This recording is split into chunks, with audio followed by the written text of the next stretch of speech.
اگر آپ اس دنیا میں شیطان اور نفس کی ماننے آئے ہیں تو زیادہ سے زیادہ آپ کیا کر لیں گے؟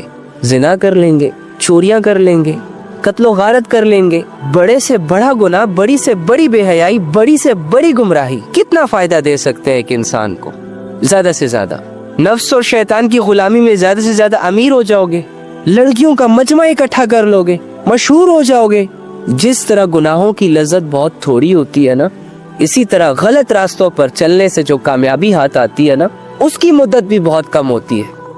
جس طرح لذت ختم ہو جاتی ہے، اسی طرح وہ تمام کامیابیاں، وہ تمام شہرتیں، وہ تمام عزتیں بھی ختم ہو جاتی ہیں جو گناہوں، بے حیائیوں اور نافرمانیوں کی وجہ سے انسان اویل کرتا ہے۔ تو یار آپ کا کام اللہ کو راضی کرنا ہے، آپ کا کام عبادت کرنا ہے، آپ کا کام نبی صلی اللہ علیہ وآلہ وسلم کی ایفرٹس کی لاج رکھنا ہے۔ کیا ہمارے نبی اس لیے روئے تھے؟ کیا ہمارے نبی نے اس لیے پتھر کھائے تھے؟ کیا ہمارے نبی صلی اللہ علیہ وآلہ وسلم نے اس لیے لوگوں کی باتیں سنی تھی کہ اس کی امت یہ سب کرے جو ہم کر رہے ہیں، جس کے امتی ہونے کا ہم دعویٰ کرتے ہیں؟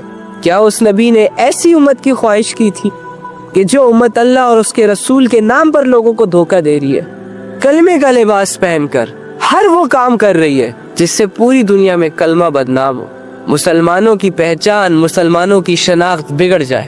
جس اسلام کی خاطر صحابہ کی زندگیاں داؤ پر لگ گئیں، جس اسلام کی خاطر صحابہ کے بچوں کو قتل کیا گیا، نبی صلی اللہ علیہ وآلہ وسلم کو باتیں سننی پڑی، نبی صلی اللہ علیہ وآلہ وسلم جیسی ہستی کو ظلم سہنے پڑے، اپنی نسلوں کو شہید کروا دیا، اس اسلام کو ہم جب اپنے ہاتھوں سے، اپنی قوتوں سے، اپنے گناہوں سے جب بدنام کر رہے ہوتے ہیں تو کیا ہمارا دل ذرا سا بھی نہیں درستا؟ ذرا سا بھی ڈر پیدا نہیں ہوتا اس دل میں؟ تو یار اللہ کو راضی کریں اللہ کے بندو، کیوں اپنا ٹائم ویسٹ کر رہے ہو؟ کیوں اپنے آپ کو گرا رہے ہو؟ کچھ گناہ تو ایسے ہوتے ہیں کہ جب انسان سے وہ گناہ سرزد ہوتے ہیں تو یہ زمین اللہ سے کہتی ہے کہ اللہ اجازت دے اس بندے کو میں اپنے اندر لے لیتا ہوں۔ اور کچھ گناہ تو ایسے ہوتے ہیں جو انسان کو بالکل جہنم کے کنارے تک لے جاتے ہیں، جبکہ کچھ گناہ ایسے ہوتے ہیں جو انسان کو اپنی نظروں میں گرا دیتے ہیں۔ تو گناہوں سے بہت بڑا لاس ہوتا ہے ہمارا۔ آپ صرف گناہوں کے مزے کو نہ دیکھیں، گناہوں کی کامیابی کو نہ دیکھیں، گناہوں کے نقصان کو بھی کبھی کبھار سامنے رکھ کر سوچا کریں۔ اینی جب بھی آپ اپنے حق میں ایسا کوئی ظلم کریں تو اس کے بعد اللہ کے پاس جایا کریں، اللہ کو منایا کریں۔ زمین کے جس ٹکڑے پر آپ سے گناہ ہو اسی ٹکڑے پر توبہ بھی کیا کرے، جس جگہ آپ سے گناہ ہو اسی جگہ اللہ سے توبہ کرے، جس دن آپ سے گناہ ہو اس دن اللہ سے توبہ کرے، تاکہ کل قیامت کے دن جب یہ زمین آپ کے گناہوں کی گواہی دے گی نا تو ساتھ میں یہ بھی کہے کہ اللہ کچھ دیر بعد اس نے توبہ بھی کی تھی۔ اور اللہ جب دیکھتا ہے کہ یہ واقعی معافی کا طلبگار ہے، یہ واقعی اس گناہ کے بوجھ کو اٹھا نہیں پا رہا، اس کی وجہ سے اس کی ساری زندگی ڈسٹرب ہے، تو اللہ اس کے گناہوں کو معاف کر دیتا ہے۔ اور گناہ سے توبہ کرنے والا ایسا ہے جیسے اس نے کبھی وہ گناہ کیا ہی نہ ہو۔ ہماری غلطی یہ ہے، ہمارا سٹریس یہ ہے کہ ہم گناہ تو کرتے ہیں، جو کہ بری بات ہے، نہیں کرنی چاہیے، کیونکہ اس کی مثال اپنے پیروں پر خود کلہاڑی مارنے کے برابر ہے۔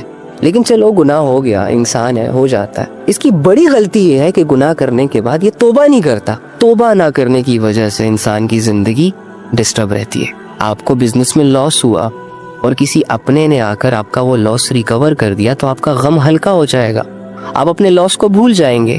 لیکن اگر وہ لاس کسی نے ریکور نہ کیا تو وہ غم مہینوں تک آپ کے ذہن میں گھومتا پھرتا رہے گا، اور اس غم کی وجہ سے آپ کی زندگی ڈسٹرب ہو جائے گی۔ کھانا کھاتے ہوئے بھی یاد آئے گا، نہ کسی سے پراپر طریقے سے بات کرو گے، نہ کچھ، سارا دن بس سوچتے رہو گے۔ یقین مانیں گناہوں کو اور بے حیائیوں کو کرنے کے بعد آپ اپنے ایمان کا بہت بڑا لاس کرتے ہیں۔ تو میرے بھائیوں اور میری بہنوں، اپنی جانوں پر تھوڑا سا رحم کر لو۔ نفس کے تقاضوں کو پورا کرنے میں اتنے مدہوش اور اتنا پاگل ہونے کی ضرورت نہیں ہے کہ آگے پیچھے کا نہ سوچو، بس جو دل میں آئے وہ کرتے پھرو، حلال حرام کی تمیز ہی نہ ہو، جائز ناجائز کی پرواہ ہی نہ ہو، بس دنیا جو دکھائے اس کے پیچھے بھاگتے پھرتے رہو۔ نہ، اپنی زندگیوں کو اسلام سے جوڑو۔ واللہ یہ اسلام آپ کے چہروں پر، آپ کے جسموں پر اتنا سوٹ کرتا ہے نا کہ اس کا کوئی جواب نہیں ہے۔ اللہ نے پسند کی ہے آپ کے لیے اسلام والی زندگی۔ مجھے بتائیں، اللہ کی چوائس میں کسی طرح کی کوئی کمی ہو سکتی ہے؟ جو فاتر ہے، حکمتوں کا مالک ہے، قدرتوں کا مالک ہے، جس نے پوری دنیا کو شعور دیا۔ دنیا کے پاس بہت چھوٹا سا دماغ ہے، سو دنیا کے دماغوں نے جو فیصلے کر رکھے ہیں نا، ان کے پاس بہت تھوڑا سا ایکسپیرینس ہے.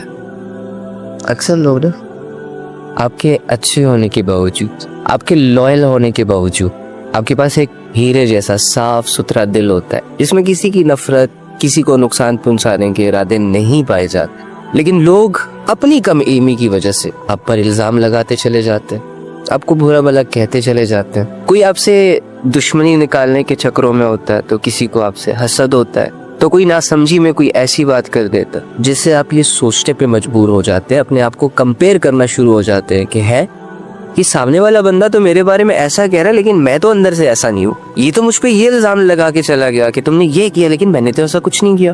ان کی نظروں میں کتنا برا انسان ہوں، لیکن جب آپ اپنے اندر غور کرتے ہو تو آپ کو اپنا آپ ٹھیک لگ رہا ہوتا ہے، معصوم لگ رہا ہوتا ہے. ارے میری سیدھی سادھی بہن، بھولے بھالے بھائی، لوگوں کو کیا دکھتا ہے؟ جو تمہاری ریالٹی ہے اسے تمہارے علاوہ کون جانتا ہے؟ تم اگر برے ہو تو دنیا تمہیں اچھا کہہ سکتی ہے لیکن تم اپنے آپ کو اچھا سمجھ نہیں سکتے، اور اگر تم اچھے ہو تو دنیا تمہیں برا کہہ سکتی ہے لیکن تم اپنے آپ کو برا سمجھ نہیں سکتے. تو جب تمہیں پتہ ہے کہ تم اچھے ہو، جب تمہیں پتہ ہے کہ تم کلیئر ہو، جب تمہیں پتہ ہے کہ یہ الزام جو مجھ پر لوگ لگا کے جا رہے ہیں میرا ان میں کوئی ہاتھ نہیں ہے، تو پھر اپنے اندر ہی اندر خود سے جنگ کرنے میں کیوں مصروف ہو جاتے ہو؟ ریلیکس کیوں نہیں رہتے اور یہاں وہاں کی باتوں کو کیوں سٹریس بناتے ہو؟ اپنی ریالٹی کے ساتھ اگر تم خوش ہو اور لوگوں کو وہ سمجھ نہیں آ رہی تو یہ لوگوں کی غلطی ہے نا.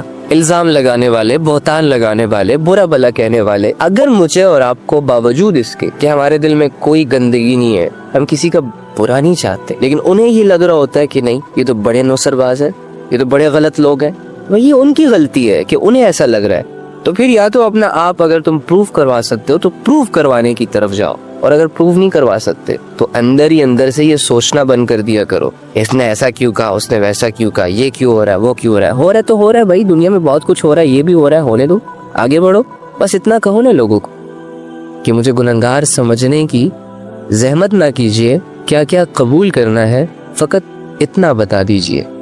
ہر انسان کو نا بس تھوڑی سی اپنائیت کی نیڈ ہوتی ہے، 2-4 ورڈز محبت کے، وہ سننا چاہ رہا ہوتا ہے ساری زندگی، کسی اپنے کے منہ سے، کسی پرائے کے منہ سے. لیکن انفارچونیٹلی اس کا یہ انتظار کوئی ختم نہیں کر پاتا، جس کی وجہ سے بیچارہ دن بدن ڈوبتا جا رہا ہوتا ہے اپنی سوچوں میں، اپنے خیالوں میں. ایک کندھا چاہیے ہوتا ہے ہر ایک انسان کو، ایک ایسا کندھا جس پر اس کو نیند آ جائے. ایک سینہ چاہیے ہوتا ہے یار کسی دوسرے بندے کا، کہ جس سینے سے لگ کر وہ بندہ اپنے غم ہلکے محسوس کرے.